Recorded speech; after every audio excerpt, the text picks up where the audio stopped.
महापरमहंसाय स्वादित चरण कमल चिन्ह मकरंदाय भक्तजन मानस निवासाय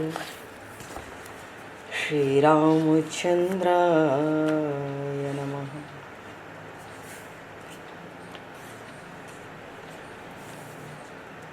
वंदे विदेहतनया पदपुंडरीकं केशौरसौरभसमाहत योगिचेतं हन्तुं प्रतापमनिशं मुनिहंससेव्यं सन्मानशालिपरिपीत परागपुञ्जम्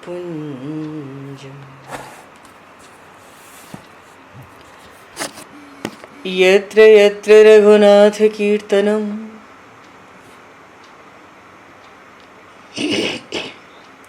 तत्र तत्र कृतमस्तकाञ्जलिं बाष्पवारि परिपूर्णलोचनं मारुतं नमत राक्षसान्तकं कुन्द इंदुसमदेह उमारमण करुणायन जाहि दीन परनेह करहु कृपा मर्दन मयन।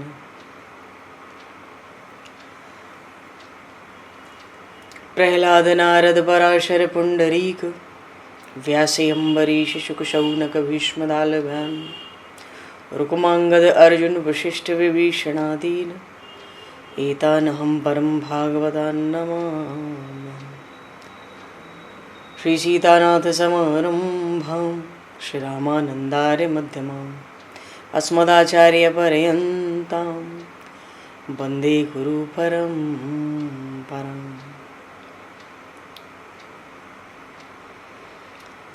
वर्णानामर्थसंज्ञानां रसानां छन्दसामपि मङ्गलानां च कर्तारो वन्दे वाणी विनायकौ।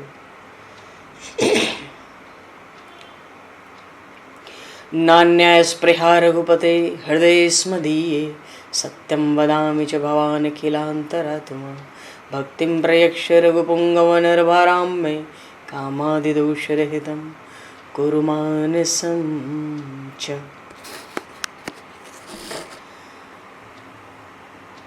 बंधु तुलसी के चरण भक्त भक्ति भगवंत गुरु चतुर्नाम वपु एक तिनके पद वंदन के नाशहि विघ्न अनेक। बंधु तुलसी के चरण जिनकी न्यो जग काज कल समुद्र घोरत लगो प्रगट्यो सप्त जहां। श्री गुरु चरण सरोज रज निज मन मुकुर सुधार वर्णो रघुवर विमल यश जोदायक फल चार। हरि शरण। श्री राम जय राम जय जय राम। श्री राम जय राम जय जय राम।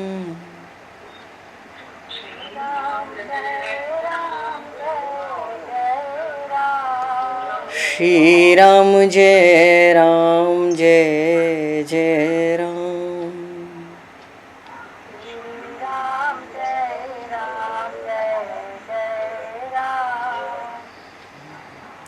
जय सिया राम जय जय हनुमान।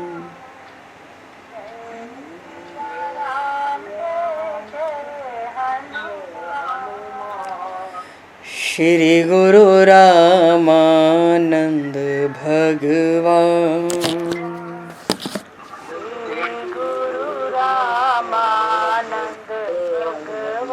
श्री गुरु रामानंद भगवान।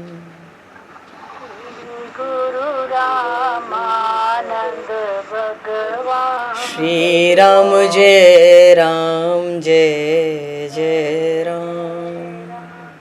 श्री राम जय राम जय जय राम। जय सिया राम जय जय सिया राम। जय सिया राम जय जय सिया राम। जय सिया राम जय जय सिया राम। जय सिया राम जय जय सिया राम। बोली सियावर रामचंद्र भगवान की जय। संपूर्ण राम दरबार की जय। श्री अवध मिथिला धाम की जय। श्री बांके बिहारी लाल की जय। 84 कोस ब्रजमंडल धाम की जय। श्री रामचरितमानस जी महाराज की जय। श्रीमन्नाम महाराज की जय। श्री पंडरीनाथ भगवान की जय। कली पावन अवतार गोस्वामी तुलसीदास जी महाराज की जय। सब संतन की जय, सब भक्तन की जय, समस्त वैष्णवन की जय, समस्त पूर्वाचार्य चरणन की जय, समस्त संप्रदाचार्यन की जय। श्री सद्गुरुदेव भगवान की जय। गंगा मैया की जय, जमुना मैया की जय, सरजू मैया की जय, गौ माता की जय, तुलसी माता की जय, पृथ्वी माता की जय, एकाशी महारानी की जय। जय जय श्री सीताराम, जय जय श्री राधेश्याम। नमः पार्वती पते हर हर महादेव। हरिशरणम। अनंत कोटि ब्रह्मांड नायक सर्वेश्वर पूर्ण परात्पर ब्रह्म असंख्य कल्याण गुणगंडलय भक्तवंश कल्पतरु शरणागत वत्सल भक्तवत्सल दीनबंधु दया सिंधु भगवान श्री सीताराम जी महाराज की असीम कृपा करुणा से परम पावन 84 कोस ब्रजमंडल धाम के हृदय स्थल श्री धाम वृंदावन से महापुरुषों की भावमयी सन्निधि में आप सभी श्रद्धालु भक्त वैष्णवों की मंगल सन्निधि में मानव जीवन का सर्वोत्कृष्ट फल भगवत गुणगान, भगवत कथा का आनंद हम सभी आज परम पावन श्री मोक्षदायी काशी के इस महान पर्व पर, श्रीमद् भगवद गीता जयंती के इस महान पवित्र पर्व पर एकादशी जागरण के माध्यम से इस भगवत गुणगान का लाभ प्राप्त करने जा रहे हैं। सर्वप्रथम आप सभी भक्तजनों के श्री चरणों में भगवत भाव से सादर वंदन, सादर नमन। आप सभी को यथा योग्य जय सिया राम, जय जय श्री राधे, हरि शरणम, जय श्री गुरु जी सीताराम। जय हो, जय हो भगवान, जय हो, जय हो सीताराम, जय श्री राधे। एकांत में बैठकर शुद्ध करो चित्त, सो सुख अनंत पार नाही। आए के हृदय में रहेंगे गोपाल, साधन सुलभ घर बैठे।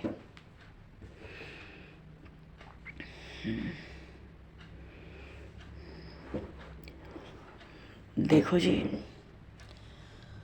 अमृत का बीज, आत्म तत्व का सार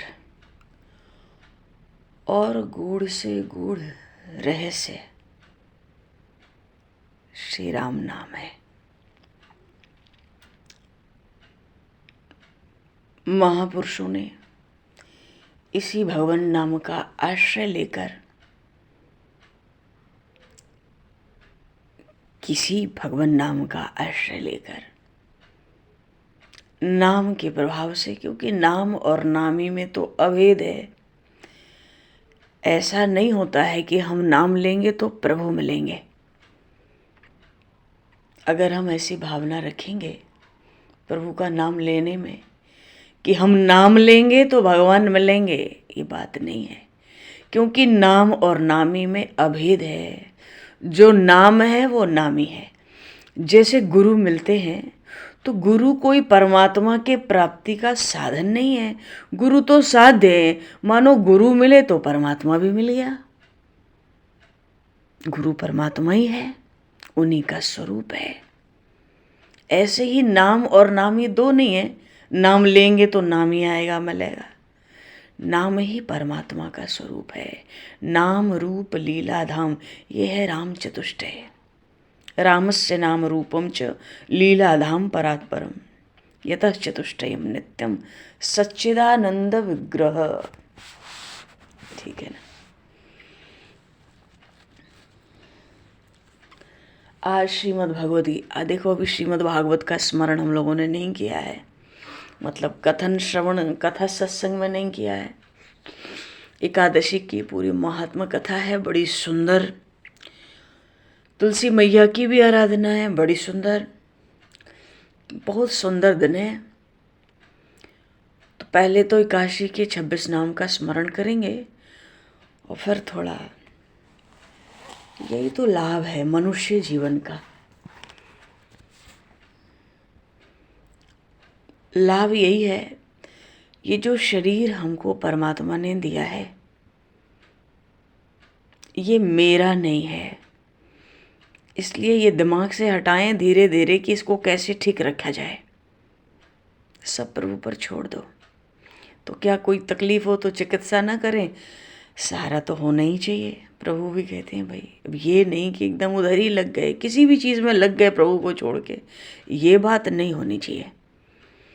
शरीर हमारा नहीं है, शरीर मेरे लिए भी नहीं है। शरीर तो है देवताओं का, पृथ्वी जल अग्नि वायु आकाश। और जीवन में जो धन संपत्ति मिली वो है कुबेर का। तो शरीर हमारा कहलाता क्यों है जब हमारा है नहीं, मेरे लिए है नहीं। शरीर प्रकृति का अंश है, शरीर देवताओं का है। और ये जो शरीर थोड़े समय के लिए देवताओं की कोई संपत्ति हमारे पास है, ये एकमात्र परमात्मा की प्राप्ति के लिए है और दूसरे किसी कार्य के लिए ये शरीर हमारे पास नहीं है। परमात्मा की प्राप्ति इस शरीर से करेंगे तो बात बनेगी, और नहीं तो फिर भव सिंधु अगाध परे नरते पद पंकज प्रेम न जे करते। जिन्होंने भगवान के चरणों में प्रेम नहीं किया, ये जितने शास्त्र, 4 वेद, 6 शास्त्र, 18 पुराण, 109 उपनिषद, गीता, भागवत, रामायण, अन्य ये जो इतने विशाल साहित्य का निर्माण है, अजी किस लिए है कि मनुष्य जन्म मृत्यु के चक्र से छूटे।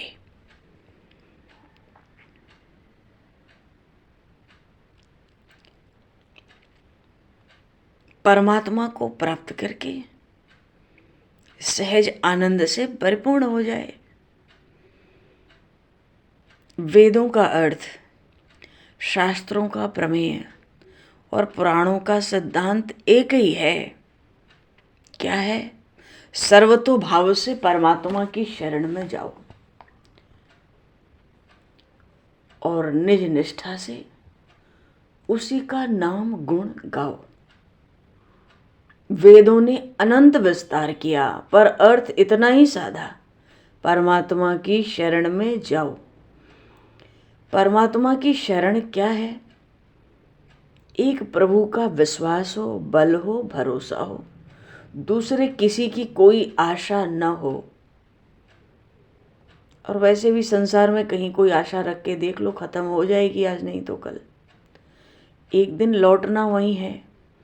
और बहुतेरे होते होंगे जो लौटते भी नहीं होंगे, पता ही नहीं होगी। तो जीवन में किसी भी तकलीफ से छुटकारा पाना है, कुछ भी बढ़िया मंगल सुखमय बनाना है, तो 1,00,000 उपाय कर लें, किसी भी स्थिति में बात नहीं बन सकती है। किसी भी स्थिति से, किसी भी उपाय से, जब तक भगवान की जीव शरण नहीं हो जाएगा।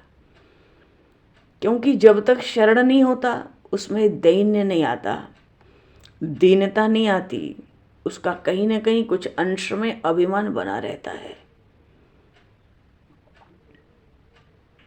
भगवान को अभिमान से तो द्वेष है और दीनता से प्यार है।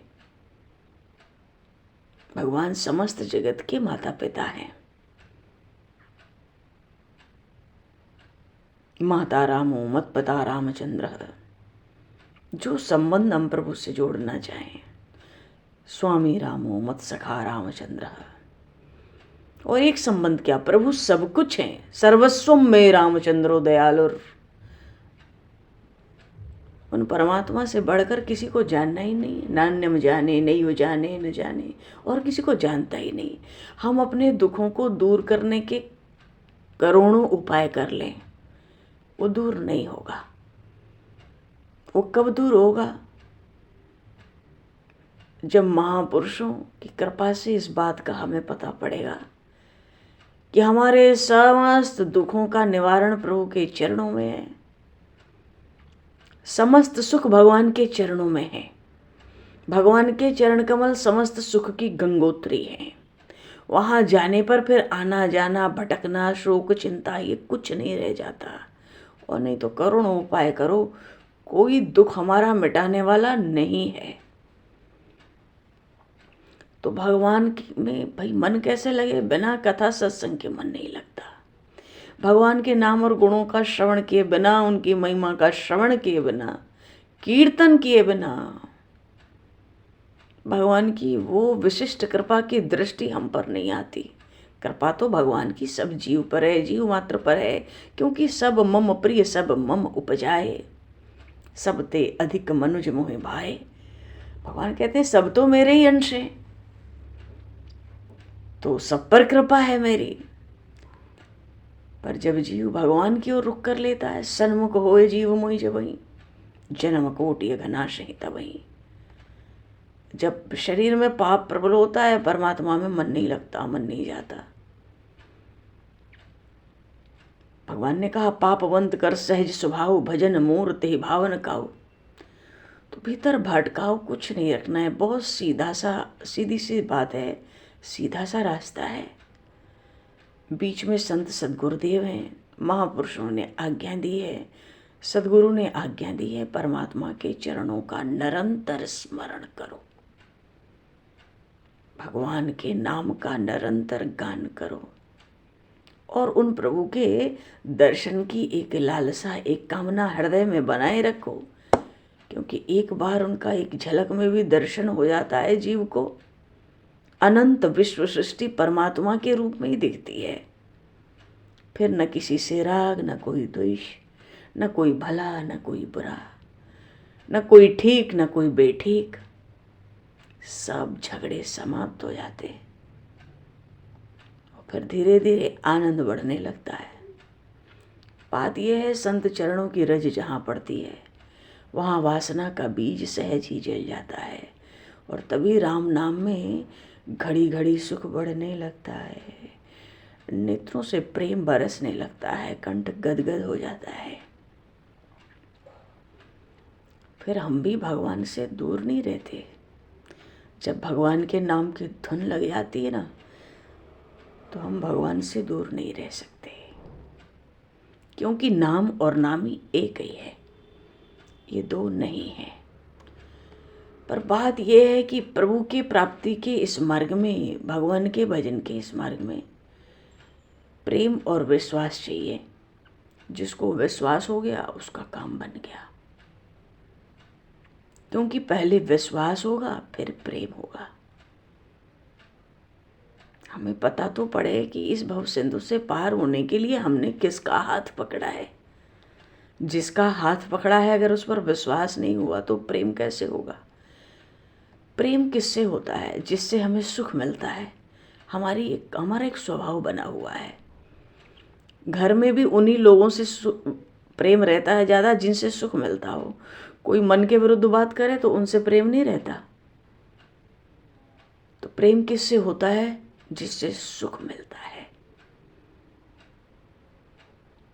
और भगवान श्री राम, मेरे राम है सुख के धाम, अरे मन भज ले सीताराम, अरे मन भज ले सीताराम। मेरे राम है सुख के धाम, अरे मन भज ले सीताराम।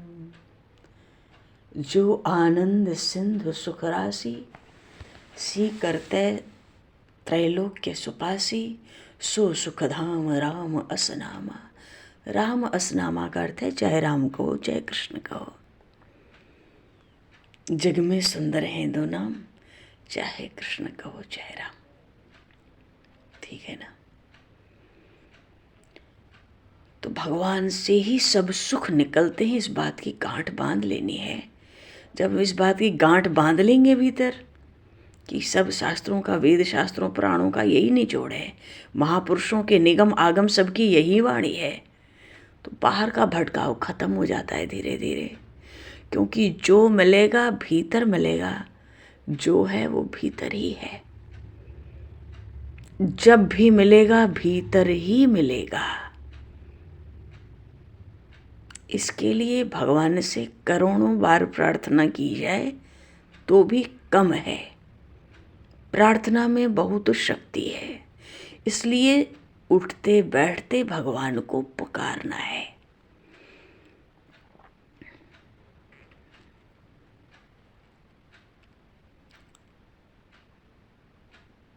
एकदम सीधा सरल सहज मार्ग है, बस उस पर महापुरुषों के पीछे पीछे चल पड़ना है। अपनी कोई बात, अपना कोई मत, अपना कोई संप्रदाय नया कुछ नहीं करना है। जो शास्त्र सम्मत मार्ग हैं, पथ हैं, वाणियाँ हैं, आदेश हैं, बस उसी पर आंख बंद करके हमको चलना है। और दूसरी कोई बात नहीं करनी है जीवन में। चलो, हरि शरणम। तो सबसे पहले एकादशी के 26 नाम का उच्चारण करेंगे। उच्चारण की इतनी महिमा है एकादशी के नामों की क्रम से कि एकादशी व्रत में, उद्यापन में कुछ कमी रह जाए, त्रुटि रह जाए तो इसके कीर्तन से, उच्चारण मात्र से पूरा पूरा पूरा पूरा फल मिल जाता है एकादशी व्रत का। और क्या चाहिए हमें? पद्म पुराण में सूत जी ने सुनाया ऋषियों को, अथ द्वादश मासेषु एकादश्यो भवन्त्या अधिके मासे चापन्ये ये च द्वै भवतः शुभे एवं षड्विंशसंख्यक्या एकादश्यो भवन्ति तासां नामान्यहं वच्मि श्रुत्यं सुसमाहिता। समाधान होकर समाहित चित्त से सुनो। ये पद्म पुराण में सूत जी कह रहे हैं ऋषियों को, नाम श्रवण करो, इसके कीर्तन से सब बात बन जाएगी तुम्हारी। विश्वास होना चाहिए, शास्त्रों की वाणी पर विश्वास होना चाहिए, महापुरुषों की वाणी पर विश्वास होना चाहिए। जिसने विश्वास किया उसका काम बन गया। उत्पन्ना मोक्षदाचापि सफला पुत्रदातता षट्तलाख्या जयाख्या च विजया आमल कीति च पापमोचिनी काख्या च कामदा च वरुथनी मोहिनी चापराख्या च निर्जला जोगिनी तथा विष्णुर्देवस्य शयनी पवित्रा पुत्रदा त्वजां परिवर्तनी इंद्राख्या तथा पाषाणकुशारमा देवोत्थानेति च प्रोक्ताश्चतुर्विंशतिनामभि द्वै चाप्य अधिकमासस्य पद्मनि परमेति च अन्वर्धानि च नामानि सर्वासां विद्यनिश्चितं तद्धि सर्वं कथाभिस्तु इष्टतां याश्रति ध्रुवं व्रतम उद्यापनम चासां यदि कर्तुं न शक्नुयात् तदा संकीर्तनान्नाम्नाम् सद्यस्तत्फल मापनुयात्। शीघ्र ही समस्त एकादशी व्रतों का फल प्राप्त हो जाता है। जो कमी त्रुटि होती है बराबर हो जाती है। आज मोक्षदा एकादशी है जी। उस मोक्षदा एकादशी का हम लोग स्मरण करें। उससे पहले एक बात, श्रीमद् भगवद गीता जी हम लोगों ने सायंकाल सत्र में कथा में भगवद गीता जी का स्मरण किया है। तो पहला और आखिरी श्लोक तो हुआ गीता जी का, पर एक श्लोक और कहना है, क्योंकि गीता जी का सिद्धांत है शरणागति। पहले अध्याय से कहो तो 18वें अध्याय तक शरणागति मिला ली जाए। अब वो चाहे ज्ञान योग का प्रसंग आ रहा हो, चाहे कर्म योग का प्रसंग आ रहा हो, चाहे भक्ति योग का प्रसंग आ रहा हो,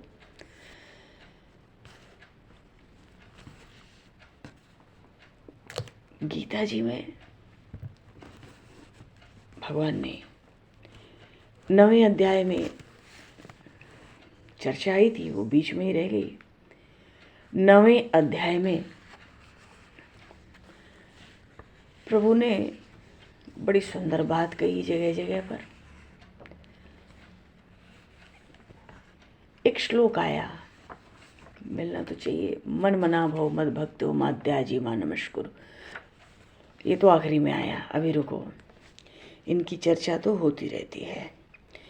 एक श्लोक आया, अनन्यास चिंतयन्तो माम ये जनाः परिपाषते तेषां नित्याभिभुक्तानां योगक्षेमं वहाम्यहम्।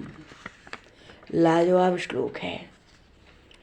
हम शास्त्र पुराणों की, भगवान की वाणी को आदर नहीं देंगे तो बड़ा कठिन हो जाएगा,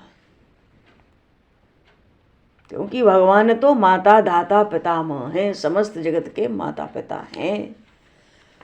शरण लेनी है तो इससे बढ़िया आश्रय, माता पिता के आश्रय से बढ़कर एक बच्चे के लिए, संतान के लिए दूसरा क्या आश्रय हो सकता है? हितकारी, कल्याणकारी, मंगलकारी कुछ नहीं हो सकता। तो 9वें अध्याय में एक श्लोक आया, अनन्यास चिंतयन्तो माम ये जनाः परिपाषते तेषा नित्याभिभुक्तायां योगक्षेमं वहाम्यहम्। जिस व्यक्ति ने, संक्षेप में बहुत थोड़ा सा, जिस व्यक्ति ने, जिस मनुष्य ने पूरे मनोयोग से, मनोयोग का अर्थ होता है मन को मिला देना, योग का अर्थ ही होता है मिला देना। तो जो मनुष्य पूरे मनोयोग से अपने चित्त को, भगवान कहते हैं, मुझे अर्पित कर दिया है,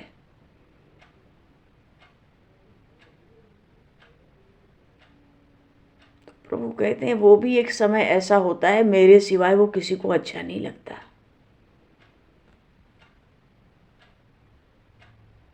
जिस मनुष्य को सारे जीवन का ही ज्ञान भगवान के नाम के रूप में होता है, प्रभु कह रहे हैं अर्जुन, इस प्रकार जो अनन्य भाव से मेरा चिंतन करता है और मेरी उपासना करता है, उसी की मैं भी निरंतर सेवा करता रहता हूं। बात यह है कि जिस समय, प्रभु कह रहे हैं, जिस समय वो मनुष्य पूरे मन से, एक मन को एकाग्र करके मेरी उपासना का मार्ग स्वीकार कर लेता है, उपासना करते, शरण में हूँ प्रभु, जो हो स्वभाव हो, मारोगे मर जाएंगे, जला दोगे जी जाएंगे, जैसे चाहो वैसे रख लो, सर्वस्व आपको अर्पित है, वैसे भी आप ही का है, आपको मैं दे ही कह सकता हूँ, मेरी क्या विसात है, मेरे जैसे तो आपके पास करोड़ों होंगे नाथ, और मेरे लिए तो एक आप ही हो ना। तो जिस समय प्रभु कहते हैं पूरे मनोयोग से एकाग्र होकर मेरी पूजा पद्धति, मेरी आराधना उपासना को स्वीकार कर लेता है, उसी समय से उसकी चिंता मुझे सताने लगती है।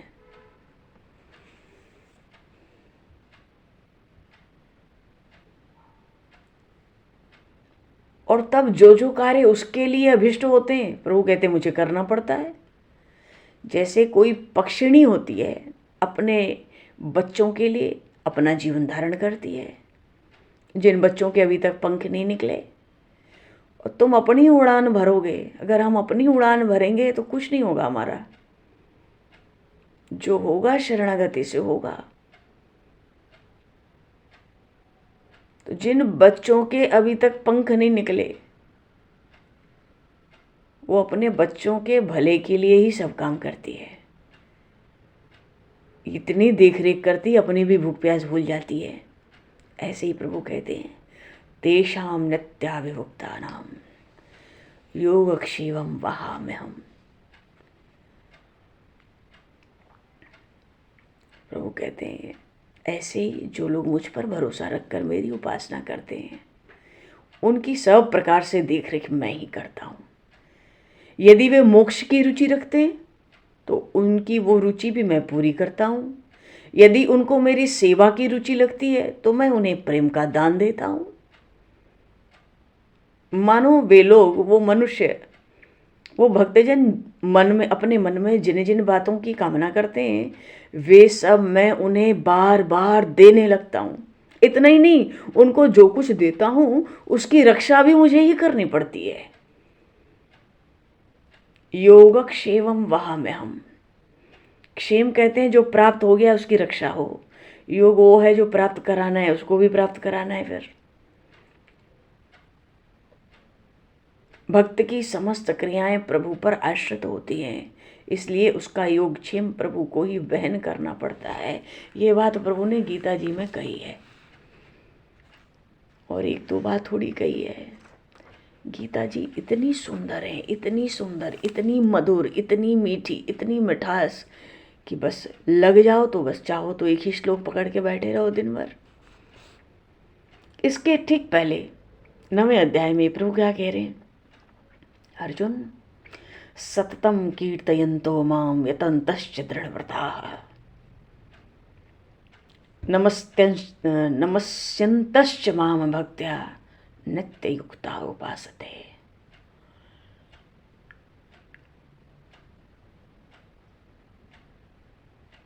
जब प्रायश्चित का व्यापार बंद होता है ना, पहले इस मार्ग में लगो, प्रभु की शरण की तरफ जाओ, चरण की तरफ जाओ तो प्रायश्चित होता है अपने पापों का स्मरण होकर। तो जब ये प्रायश्चित की हवा बंद हो जाए,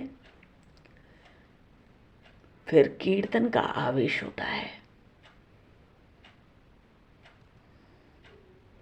तो प्रायश्चित का व्यापार क्यों बंद होता है? पाप का लेश मात्र भी फिर नहीं रह जाता है।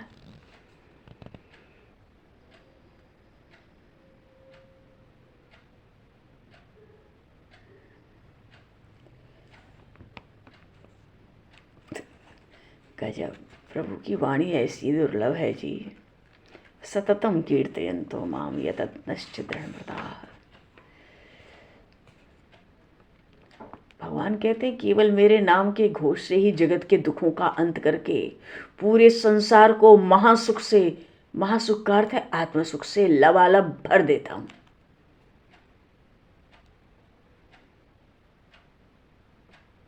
लबालब भर देता हूं।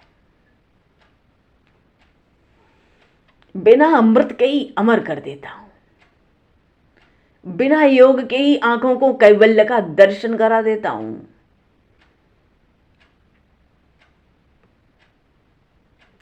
और ये कीर्तन तो ऐसा है, वैकुंठ पृथ्वी पर उतर आता है। आज वैकुंठ एकादशी है।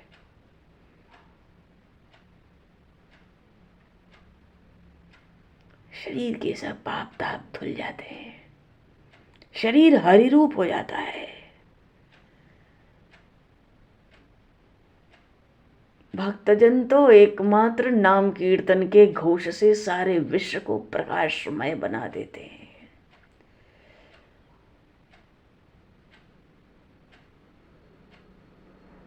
एक बात कहूं, मैं क्या कहूं, प्रभु कहते हैं,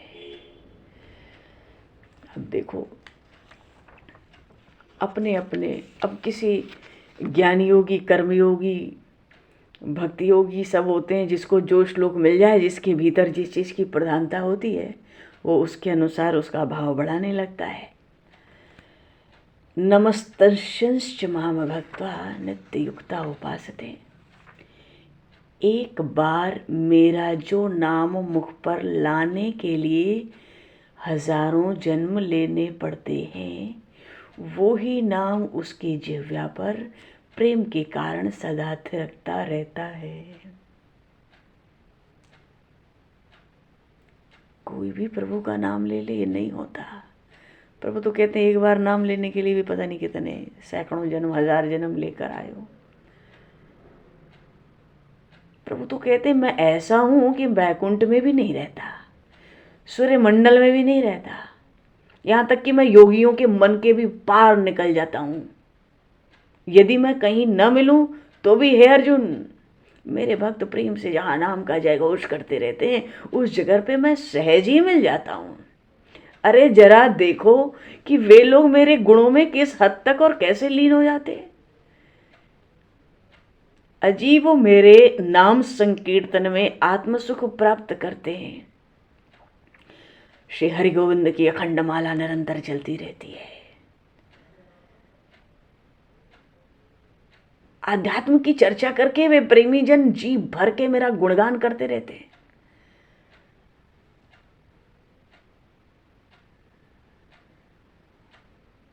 धीरे धीरे उनके पंच प्राण मन सब अच्छी तरह से दब जाते हैं, मनोवश में हो जाते हैं, और फिर तो आत्मज्ञान का अमृत का सरोवर खुल जाता है और सब इंद्रियां एकाग्र होकर परम सीमा पर पहुंच जाती हैं।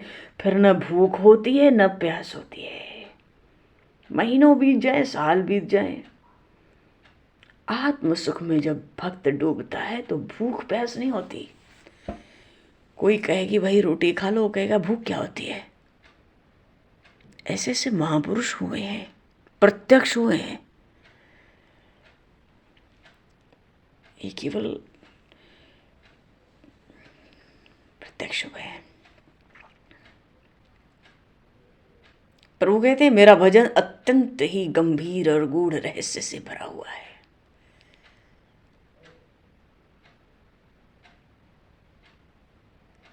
अब कोई वस्त्र हो तो वस्त्र के एक छोर से दूसरे छोर तक केवल सूत ही सूत रहता है। वैसे ही प्रभु कहते हैं मैं भी समस्त चर अचर में ओत प्रोत भरा होता हूं। ऐसा कोई पदार्थ नहीं जिसमें मेरा निवास न हो। हाँ,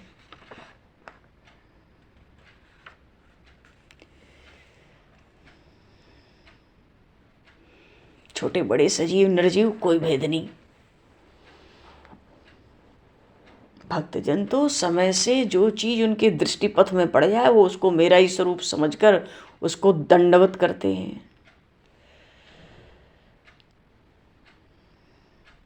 मानो एक सिरे से जीव मात्र का विनम्रता पूर्वक सम्मान करना ही अच्छा लगता है। भक्तों का स्वभाव ही हो जाता है, वे जीव मात्र को देखते ही विनम्र हो जाते हैं। जैसे कोई फलदार वृक्ष हो तो उसकी शाखाएं झुककर जमीन की ओर आ जाती हैं, वो सदा के लिए गर्व शून्य हो जाते हैं। विनम्रता को ही अपना संपूर्ण ऐश्वर्य समझते हैं। सीताराम। निरंतर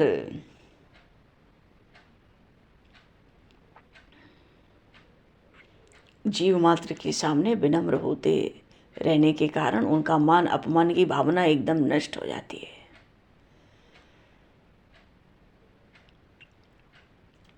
सदा समरस रहकर प्रभु की उपासना करते हैं। भगवान अर्जुन जी से कहते हैं अर्जुन मैंने तुम्हें सच्ची और महत्वपूर्ण भक्ति की सब बात बतला दी।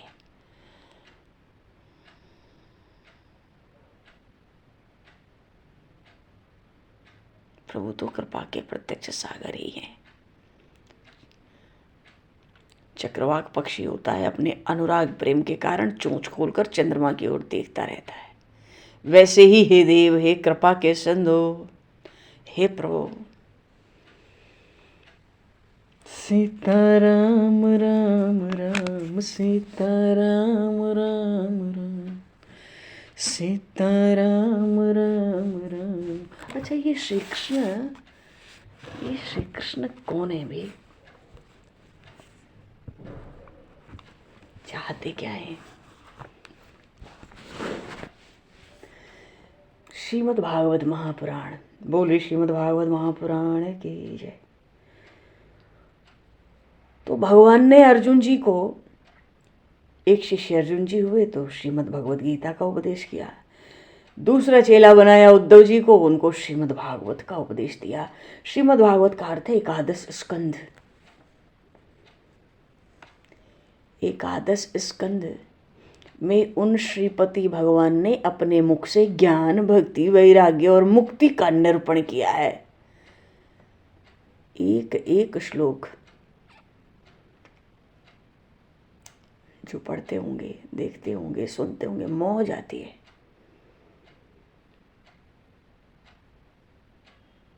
भगवान ने उद्धव जी को 11वें स्कंद में उपदेश दिया। य एत देव देवस्य विष्णु कर्माणि जन्म च कीर्तयेत् श्रद्धया मर्त्यः सर्व पापैः प्रमुच्यते।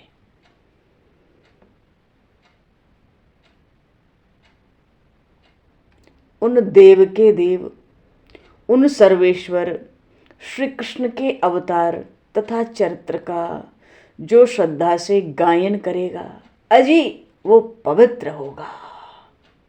भगवान का एक नाम आया विष्णु सहस्त्रनाम में, पवित्रतम। तो उनका गुणगान करके जीव पवित्र होता है। इतना ही नहीं कि वो अपने को पवित्र करता है, नहीं नहीं, वो तीर्थ को भी पवित्र करेगा। भागवत में आया 11वें स्कंद के विश्राम पर ये श्लोक आया। कीर्तन से कीर्तन उठा लिया। कीर्तये श्रद्धया मर्त्य सर्व पापैः प्रमुच्यते।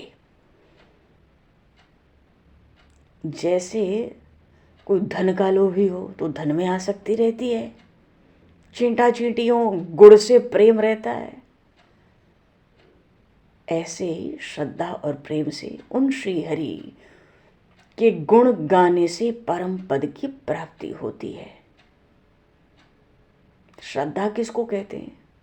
फतिंगे देखे हैं हमने, अग्नि में कैसे दौड़ के जाते हैं, भस्म हो जाते हैं, पर दौड़ के अग्नि को देख के फतिंगे कैसे उधर दौड़ते हैं। तो भक्ति भाव से प्रभु की ओर दौड़ना, ऐसे ही दौड़ना श्रद्धा कहलाता है। श्री हरि की कीर्ति के कीर्तन में जिसका चित्त लगा रहता है, उसका शरीर विचरता हुआ भी श्री हरि में रहता है और श्री हरि उसमें रहते हैं। उन प्रभु का, उन श्री हरि का कीर्तन करते करते देहाभिमान हट जाता है। फिर क्या होता है? भक्त आकाश जैसा निर्लिप्त हो जाता है। अजी जगत के उद्धार के लिए उन भगवान श्री कृष्ण ने अपनी कीर्ति फैलाई है। अनुपमेय, अनुपम। जगत के उद्धार के लिए प्रभु अवतार लेते हैं, अपनी कीर्ति का, यश का विस्तार करते हैं। सुखदेव जी कहते हैं, हे राजा परीक्षित,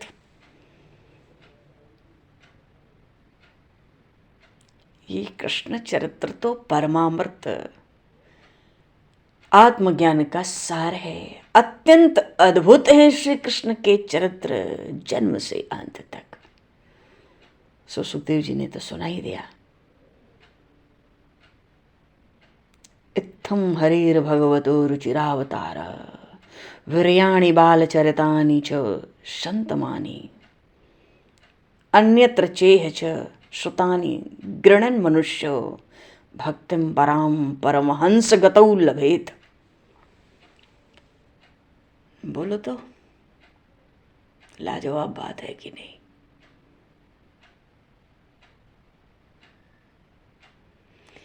भगवान श्री कृष्ण का अवतार पूर्णावतार है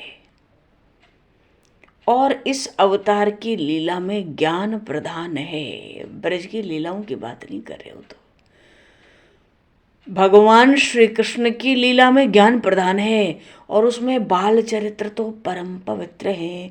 श्री सुखदेव जी महाराज भागवत में कह रहे हैं, एकादश स्कंद के विश्राम स्थल पर बाल चरित्र परम पवित्र है।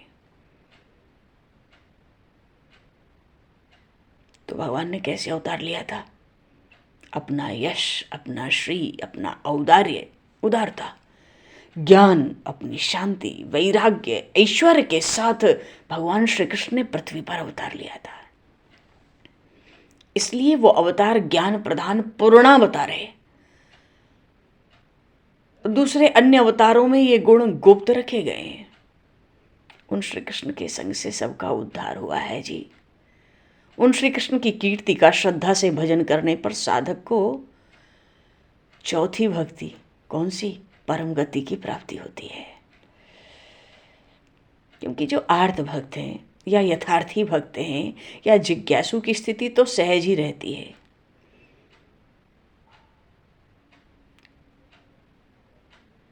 विषय में सहज विरक्ति उत्पन्न होती है। शम दम ये जो संपत्ति है उनके पैर पड़ती हैं। प्रभु भगवान श्री कृष्ण सदा उनके पास रहते हैं। ऐसे भक्तों को प्राणी मात्र में वही श्री कृष्ण दिखते हैं। कान भय प्राण में, प्राण भय कान में, हाँ।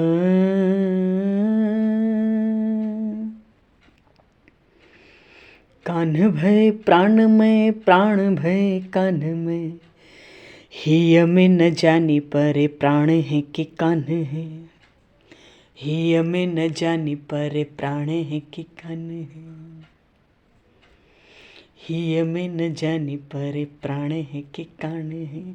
ये तो आकर्षण करते हैं। इनकी तरफ ज्यादा प्रेम नहीं बढ़ाना पड़ता, ये खुद ही आकर्षित करने लगते हैं। कृष्ण का अर्थ ही होता है आकर्षण। इनकी आकर्षण शक्ति बहुत विलक्षण है। तभी तो ऐसी कोई गली, ऐसा कोई चित्र नहीं होता होगा जिधर इनकी दृष्टि न उठती हो। प्रभु श्री राम किसी की ओर दृष्टि नहीं उठाते, पृथ्वी पर देखकर चलते हैं। और भगवान श्री कृष्ण किसी को देखे बिना नहीं छोड़ते हैं। इनकी आकर्षण शक्ति बड़ी विचित्र है जी। सूरदास जी महाराज कह रहे थे, उर में माखन चोर गणे। एक पद में गोपियां उद्धव जी को कह रही हैं कि भैया उनसे कृष्ण को निकाल कर तुम्हारा ब्रह्म भीतर छाती में कैसे बैठा में, कैसे गड़ा में, तुम जिसके लिए परेशान हो। अब वहां जगह भीतर खाली हो तब तो तुम्हारा ब्रह्म और योग आके बैठे आसन लगावे। या तो बात ही कुछ और है। उर में माखन चोर गड़े,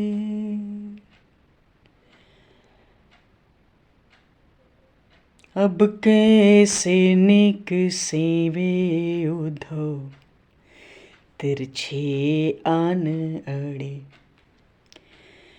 अब कैसे निक सेवे उद्धव, तिरछे आन अड़े। उर में माखन चोर बसे।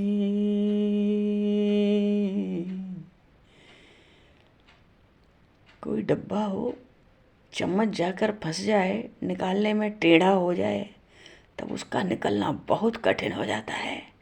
और फिर श्री कृष्ण तो त्रिभंग ललित हैं, 3 जगह से टेढ़े होके ही चलते हैं, खड़े होते हैं, चलते भी विचित्र हैं। न उनके जैसा कोई चल सकता, न उनके जैसा कोई बोल सकता, न उनके जैसा कोई देख सकता। नरमोही नंदलाल है, मोही दशरथ लाल, एक बन बन खोजत फिरें और एक तजी ब्रजबाल। भैया कृष्ण भोगी नहीं, शंकर जोगी नहीं। अच्छा जी, तो हम लोग क्या चर्चा कर रहे थे? भक्त को प्राणी मात्र में प्रभु का दर्शन होता है, तब उसके हृदय में चौथी भक्ति प्रकट होती है। वो क्या है? स्वयं श्री कृष्ण रूप हो जाता है। फिर पूज्य और पूजक दो नहीं रहते, एक हो जाते हैं। अब देह हो, चाहे घर हो, चाहे कुल हो, चाहे परिवार हो, चाहे सारा संसार हो, जिस समय भक्त को सब कुछ श्री कृष्ण में दिखता है, फिर तो वो भक्त भगवान का आधा क्षण का भी अलगाव नहीं रहता उस समय। वो तो परमहंस की कृष्ण गति पाता है। क्या कहते हैं उसको? पराभक्ति। पराभक्ति प्राप्त करता है।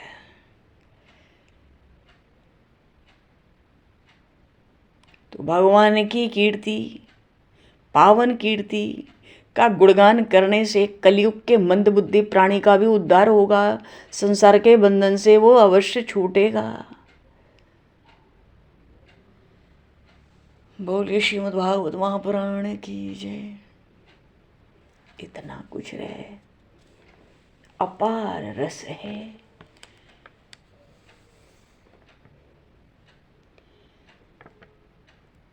एक बात और, मर्त्यो यदा त्यक्त समस्त कर्मा निवेदितात्मा विचिकीर्षतो में तदामृतत्वं प्रतिपद्यमानो मयात्म भूयाय च कल्पते वै।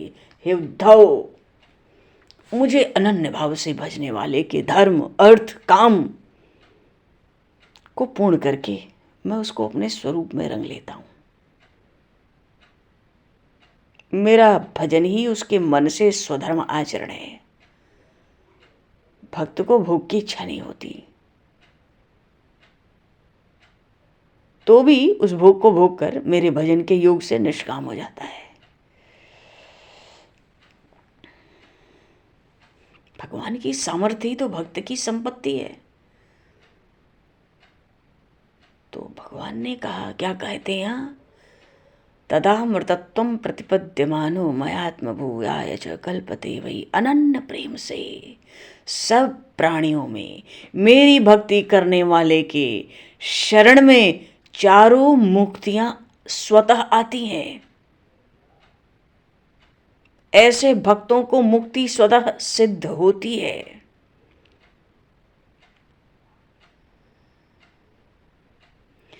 कोई छोटा बच्चा जिद करके माँ के पैर पकड़ ले तो जैसे माँ को भी धन खर्च करके उसकी जिद को, हठ को पूरा करना पड़ता है, भगवान कहते हैं वैसे ही मेरा भक्त जो इच्छा करता है उसको पूर्ण करके मैं उसे मुक्ति देता हूँ। उसकी कभी अधोगति नहीं होने पाती। प्रभु कहते हैं यावान अर्थे नृणाम तात, मेरी अनन्य भक्ति करने वाले के शरण में चारों पुरुषार्थ आते हैं और देवता भी उसकी वंदना करते हैं। भक्त का धर्म, अर्थ, काम, मोक्ष सब मैं हूं। मेरा सच्चा भक्त भोग भोगते हुए भी नित्य मुक्त है। भक्त का चारों पुरुषार्थ प्रत्यक्ष मैं हूं। भगवान इतनी मीठी मीठी बात करते हैं, सामने जो भक्त होते होंगे झट हृदय से भी लगा लेते होंगे। इतनी मीठी मधुर मधुर बातें।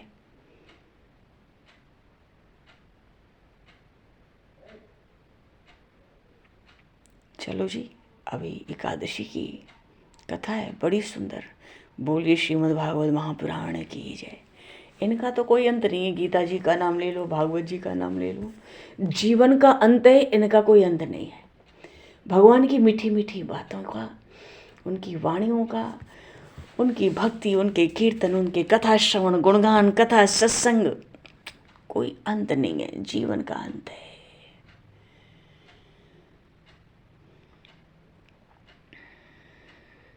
दरिया को शायद पी जाऊं,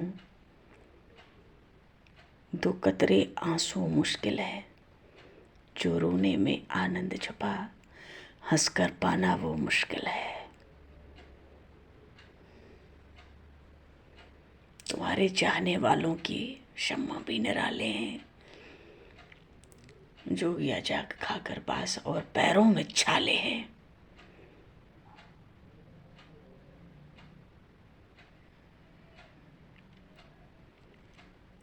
राम राम पुकार रे मन, राम राम पुकार, श्याम श्याम पुकार रे मन, श्याम श्याम पुकार।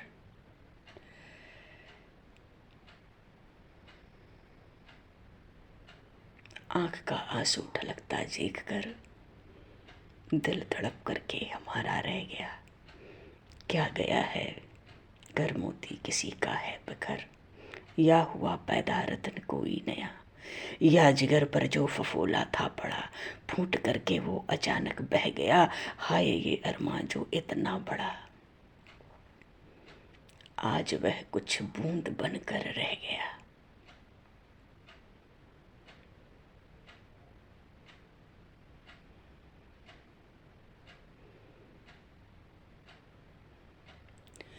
गोविंदा गोविंदा गोविंदा,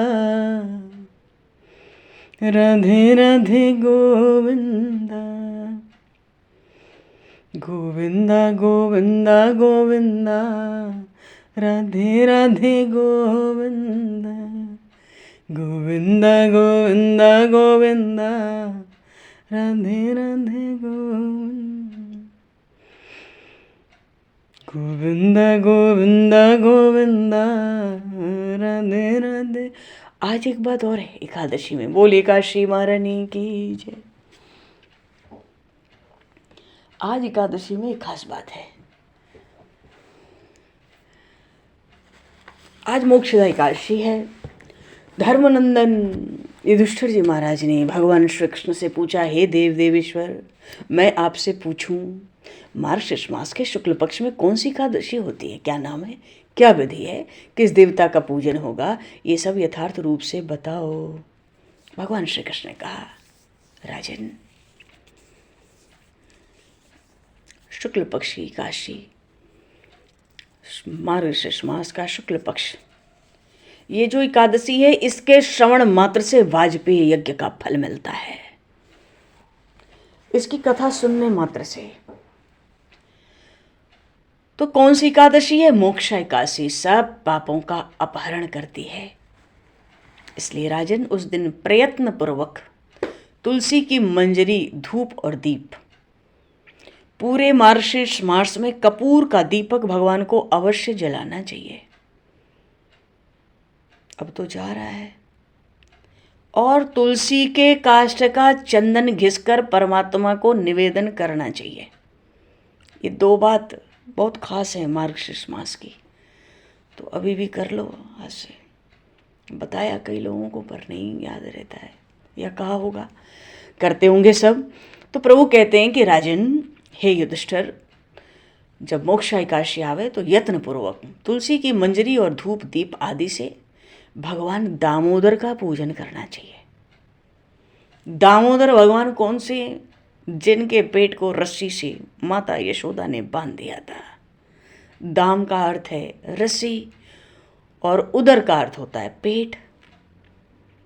उखल बंधन लीला में भगवान का, अब इतना समय तो है नहीं कि उखल बंधन लीला का स्मरण हो, तो धूप दीप से, तुलसी की मंजरियों से भगवान का प्रयत्न पूर्वक पूजन करना चाहिए। और जो विधि है दशमी एकादशी के नियम की, उसको पालन करना उचित है। प्रभु कहते हैं मोक्षा एकादशी बड़े बड़े पातकों का नाश करने वाली है। इसलिए उस दिन रात्रि में प्रभु कहते हैं मेरी प्रसन्नता के लिए नृत्य करो, गीत गाओ और स्तुति के द्वारा जागरण करना चाहिए। तो प्रभु की स्तुति होनी चाहिए, कोई 2 पंक्ति में हो या 4 पंक्ति में, प्रभु की स्तुति होनी चाहिए।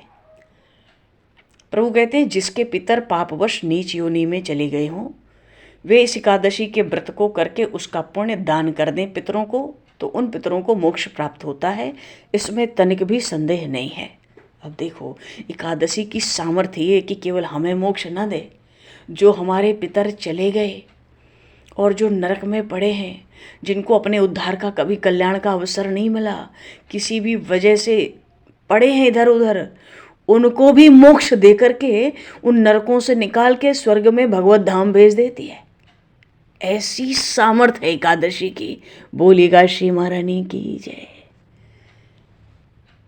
तो इस बात का प्रमाण देते हुए भगवान श्री कृष्ण ने युधिष्ठिर जी से कहा, राजन, पूर्व काल की बात है। वैष्णवों से विभूषित एक परम रमणीय चंपक नगर था। उसमें बैखानस नाम के राजा रहते थे। वो अपनी प्रजा का पुत्र की भांति पालन करते थे।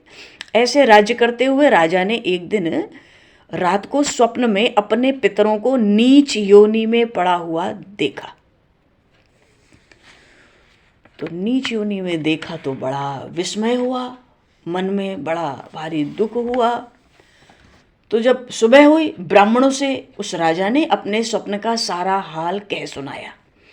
राजा ने ब्राह्मणों से कहा, ब्राह्मणों, मैंने अपने पितरों को नरक में गिरा हुआ देखा है। वे बारंबार रोते हुए मुझसे यूं कह रहे थे कि तुम हमारे तनुज हो, इसलिए तुम इस नरक समुद्र से हम लोग का उद्धार करो।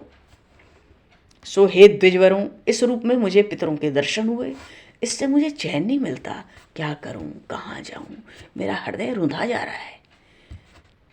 हे द्विजोत्तमों, वो व्रत, वो तप, वो योग जिससे मेरे पूर्वज तत्काल नरक से छुटकारा पा जाएं, बताने की आप लोग कृपा करें। क्योंकि मुझ बलवान साहसी पुत्र के जीते जी मेरे माता पिता घोर नरक में पड़े हुए हैं, अतः ऐसे पुत्र से क्या लाभ है। ब्राह्मण बोले, राजन, यहाँ से निकट ही पर्वत मुनि का आश्रम है। वो भूत और भविष्य के ज्ञाता हैं। हे नृपश्रेष्ठ, आप तो वहीं उनके पास चले जाओ, वही उपाय बताएंगे। ब्राह्मणों की बात सुने महाराज बैखानस शीघ्र ही पर्वत मुनि के आश्रम गए। मुनिश्रेष्ठ को देखा, देखते ही दंडवत प्रणाम करके मुनि के चरणों का स्पर्श किया। मुनि ने भी राजा के सातों अंग की कुशल पूछी। राज्य के 7 अंग होते ना, राजा, मंत्री, राष्ट्र, किला, खजाना, सेना, मित्र, सबकी कुशल पूछी। राजा के अंदर तो अलग ही बेचैनी थी। उसने कहा, स्वामी, आपकी कृपा से मेरे राज्य के 7 अंग सकुशल हैं, किंतु मैंने स्वप्न में देखा कि मेरे पितर नरक में पड़े हैं। अतः आप बताओ किस पुण्य के प्रभाव से वहां से छुटकारा होगा उनका। राजा की बात सुनकर जो मुनि श्रेष्ठ पर्वत हैं, एक मुहूर्त तक तो ध्यान किए भाई, 50 मिनट लगभग ध्यानस्थ रहे। फिर नेत्र खोले, राजा से बोले, महाराज, मार्गशीर्ष मास के शुक्ल पक्ष में जो मोक्षा नाम की एकादशी होती है, तुम सब लोग उसका व्रत करो और उसका पुण्य पितरों को दे डालो। उस पुण्य के प्रभाव से उनका नरक से निश्चित उद्धार हो जाएगा। भगवान श्री कृष्ण कहते हैं, युधिष्ठिर, मुनि की ये बात सुनकर राजा अपने राज्य में पुनः लौट आए। जब उत्तम मार्गशीर्ष मास आया, तब राजा बैखानस ने मुनि के कहे अनुसार मोक्षा एकादशी का व्रत करके उसका पुण्य समस्त पितरों सहित पिता को दे दिया। पुण्य देते ही क्षण भर में आकाश से फूलों की वर्षा होने लगी। बैखानस के पिता पितरों सहित नरक से छुटकारा पा गए और आकाश में आकर उस राजा के प्रति बड़े पवित्र वचन बोले। क्या बोले? बेटा, तुम्हारा कल्याण हो।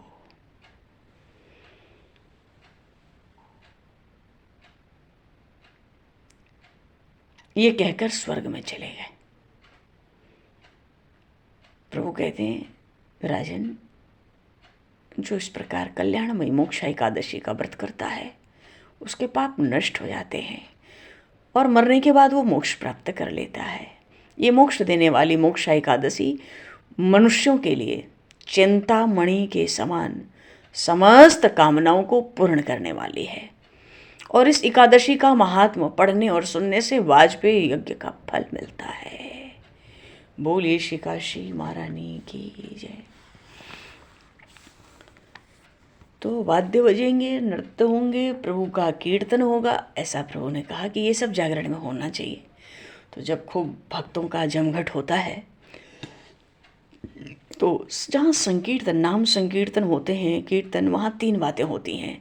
एक तो भक्त होता है, एक भगवान होता है और एक भगवान नाम होता है। तो ये त्रिवेणी संगम ही तो हो गया ना। प्रयाग में संगम होता है, संकीर्तन में भी संगम हुआ। अब एक का भी लाभ, एक की भी महिमा अपार है। भक्त, भगवान, भगवान नाम, अब तीनों लाभ एक साथ प्राप्त होते हैं। तो जागरण में नाम संकीर्तन, कीर्तन का खूब आनंद और खूब बड़ी भारी महिमा है। इसलिए जागरण में, हाँ, भगवान ने कहा आज मेरी स्तुति करनी चाहिए। थोड़ा सा स्तुति का हम लोग स्मरण कर लें। ये खास बात आज की एकादशी जागरण में प्रभु ने कहा है कि भक्त को स्तुति मेरी करनी चाहिए। श्री रामचरितमानस में बड़ी सुंदर सी एक स्तुति आई उत्तरकांड में पीछे। भाव ये है स्तुति का, हे नाथ, सुना है आपकी कृपा की दृष्टि बड़ी विलक्षण है, तो वो कृपामय दृष्टि मुझ पर भी डालो।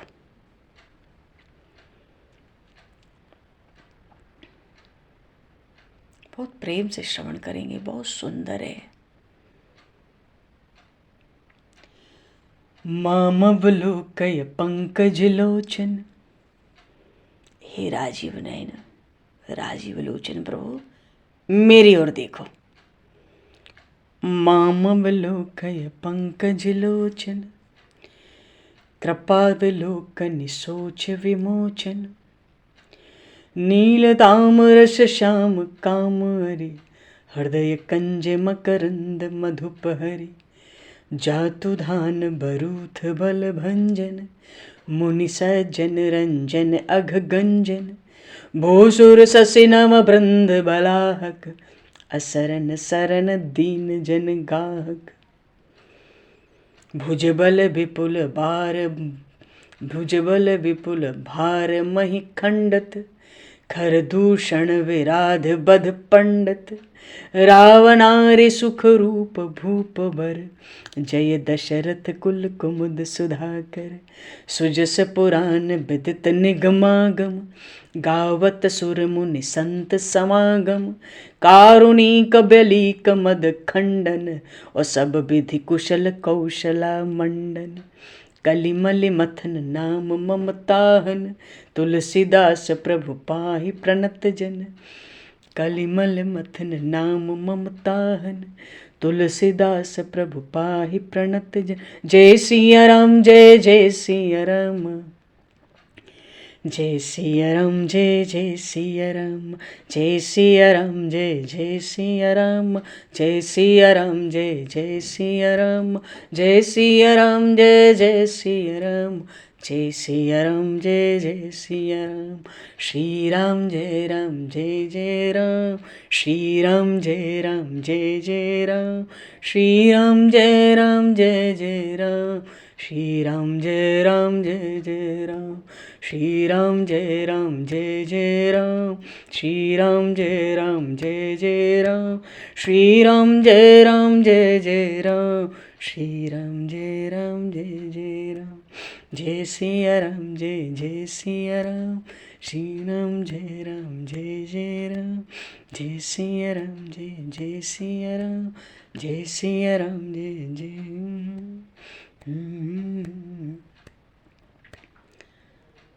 तो भाव है, हे नाथ मेरी ओर देखो, हे कमल नयन प्रभु मेरी ओर देखो। क्यों? कृपा विलोकन सोच विमोचन, जिस पर आपकी कृपा की दृष्टि पड़ जाए उसके जन्म जन्मांतर के सब सोच समाप्त हो जाते हैं, सब विचार समाप्त हो जाते हैं, उसकी सब चिंताएं समाप्त हो जाती हैं। प्रभु जब आपके कृपा की दृष्टि की वृष्टि आपके जनों पर हो जाती है और आपका वर्ण तो बिल्कुल नील मेघ श्याम की तरह है, और जो काम के हरि हैं, कामदेव के शत्रु, हृदय कंज, उन भगवान शिव के हृदय कमल में आप मकरंद का पान करने के लिए भंवरे की तरह वहां जाकर मंडराते हो। हृदय कंज मकरंद मधुपहरी, भगवान शिव का हृदय तो कमल है और आप भंवरे हो, आप वहां जाते हो और जातुदान राक्षसों के बल का भंजन करने में तो बड़े भारी वीर हो, और मुनियों का मन प्रसन्न करने वाले हो, सब पापों का नाश करने वाले हो,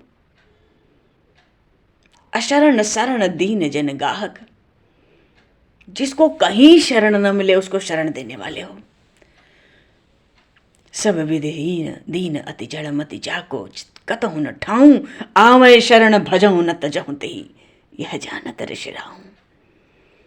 तो अशरण शरण और दीन तो आपको बड़े प्यारे हैं। जिहि दीन प्यारे वेद पुकारे, द्रवहु श्री भगवान, जिहि दीन प्यारे। भगवान को दीन बड़े प्यारे हैं। तभी तो दीनवत्सल दीनानाथ दीन जनतारक, दीन जन आश्रय, दीन बंधु। ये दीनों के ऊपर प्रभु को जितने नाम मिले उतने तो किसी के साथ नाम नहीं मिले प्रभु को। ऐसे प्रभु दीन बंधु दीनानाथ सबकी डोर तेरे हाथ। जय हो प्रभु। और भुजबल विपुल भार मई खंडत, बार बार अवतार लेके आपने पृथ्वी के भार का हरण किया। तो खरदूषण बरात के तो बद में बड़ी पंडिताई दिखाई आपने। आप बड़े भारी पंडित ही हो, ऐसा ही नहीं कि रण में ही बड़े धीर और वीर और बलवान हो।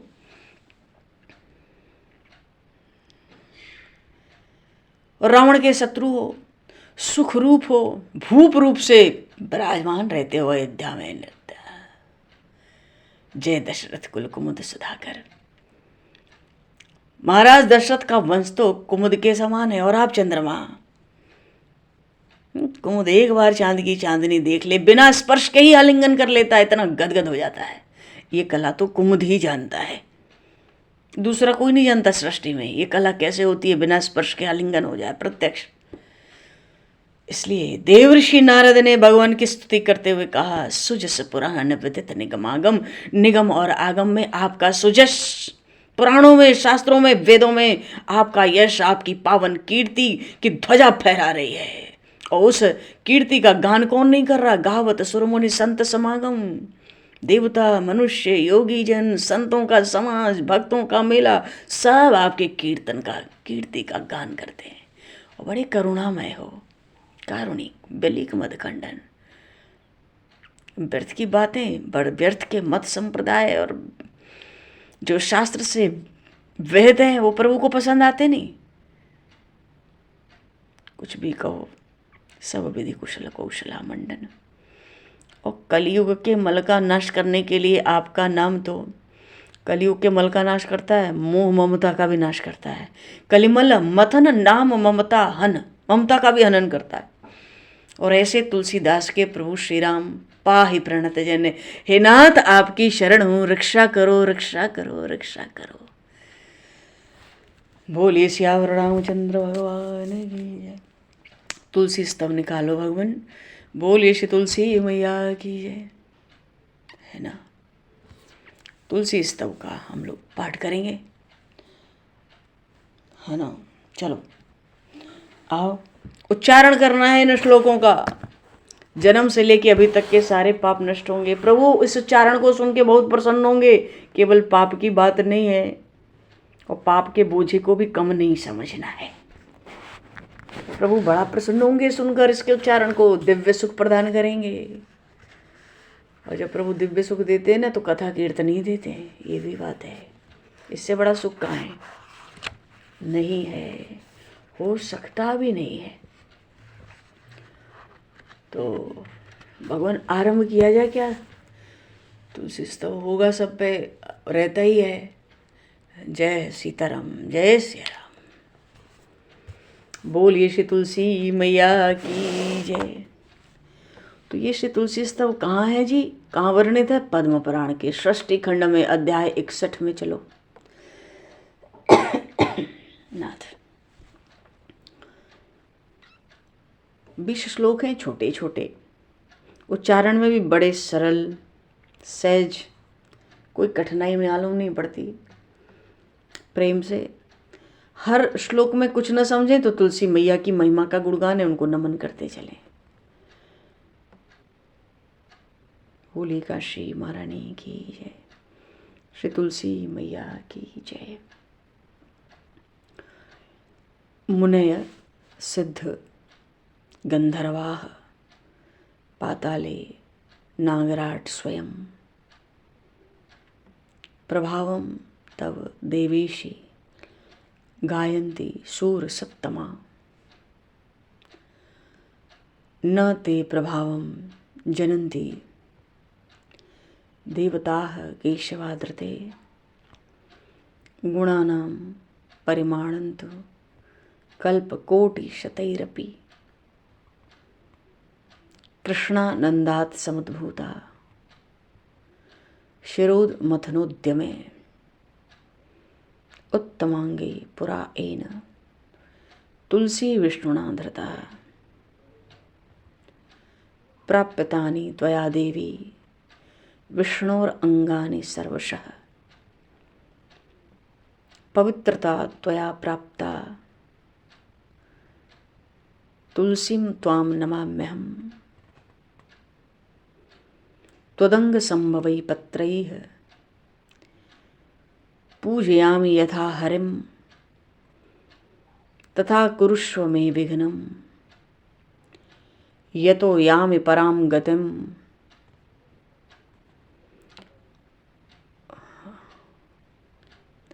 रोपिता गोमती तीरे स्वयं कृष्णेन पालिता, जगद्धिताय तुलसी गोपीनां हित हेतवे। वृंदावने विचरता सेविता विष्णुना स्वयं, गोकुलस्य विवृद्ध्यार्थं कंसस्य निधनाय च।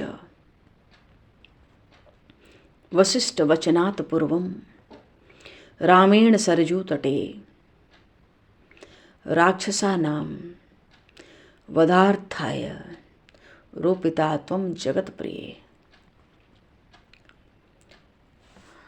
रोपिता तपसो वृद्धे तुलसी त्वां नमाम्यहम्। वियोगे राघवेन्द्रस्य ध्यात्वा त्वां जनकात्मजा।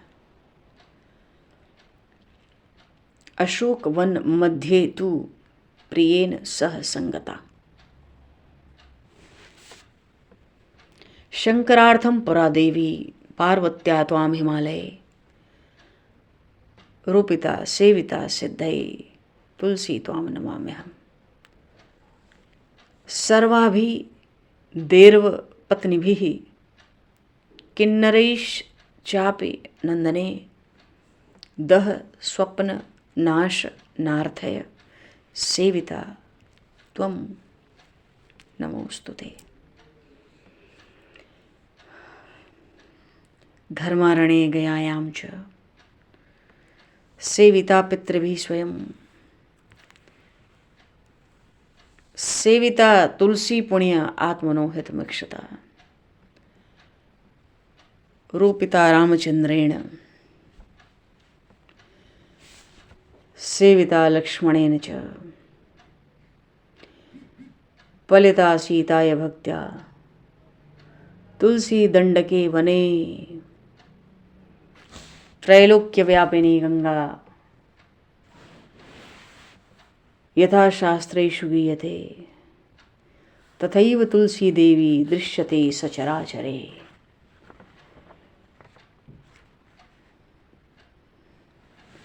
ऋष्यमुखे च वसता कपिराजेन सेविता। तुलसी बाली नाशय तारा संगम हेतवे। प्रणम्य तुलसी देवीं सागरोत्क्रमणं कृतं। कृतकार्य प्रहिष्टश्च हनुमान पुनरागतः।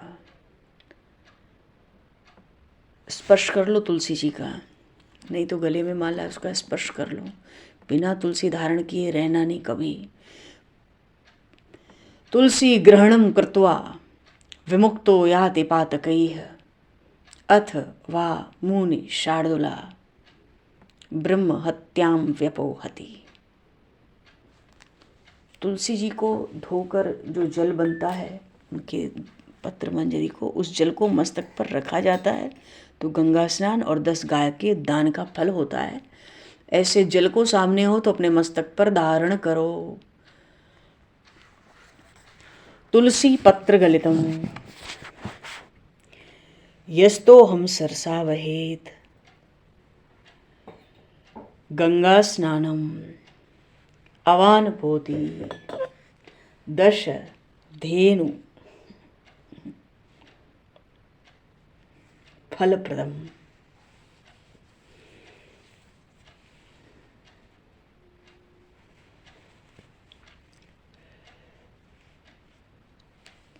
प्रसीद देवी देवेशी, प्रसीद हरिवल्लभे।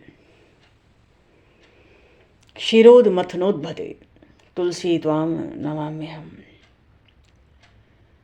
द्वादश्याम जागरे रात्रो य पठेत तुलसी स्तवम द्वात्रिंशद अपराधांश्च क्षमते तस्य केशवः। द्वादशी के जागरण के समय रात्रि में जो इसका उच्चारण करता है, भगवान 16 प्रकार के पूजा के 32 प्रकार के अपराधों को क्षमा कर देते हैं। इसके उच्चारण की अपार महिमा है। ब्रह्मा जी कहे महर्षियों से कि जो इसका उच्चारण करता है तो उच्चारण करने मात्र से व्यक्ति ने बाल्यावस्था में या कुमारावस्था में या युवावस्था में अथवा वृद्धावस्था में जितने भी पाप किए होते हैं वो सारे नष्ट हो जाते हैं।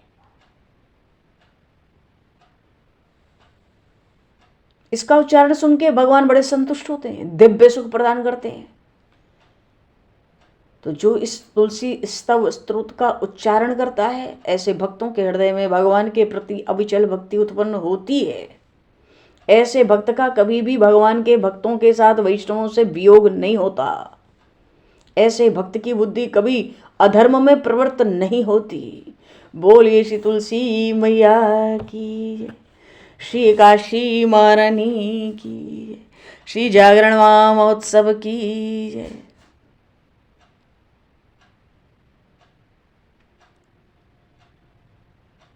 सियावर रामचंद्र भगवान की जय। देखो जी, समय को देखते हुए अब कीर्तन भजन का समय हो गया है। संकीर्तन, नाम संकीर्तन का जय घोष, कीर्तन का तो जय घोष होता है जी, जय घोष होता है। और उस जय घोष में बड़ा सुख, बड़ा आनंद होता है। तो और तो कुछ शेष नहीं है ना, क्यों? हो गया ना, वाणी को विराम दिया जाए। आज दामोदर भगवान का पूजन था, पर मन से कर लो, कर ही लिए सब लोग, घर में अपना अपना पूजन किए। तो जो प्रभु सामने विराजमान है वो दामोदर भगवान ही है ना। बोलिए श्री भक्तवत्सल भगवान की जय, श्री बालकृष्ण लाल की जय।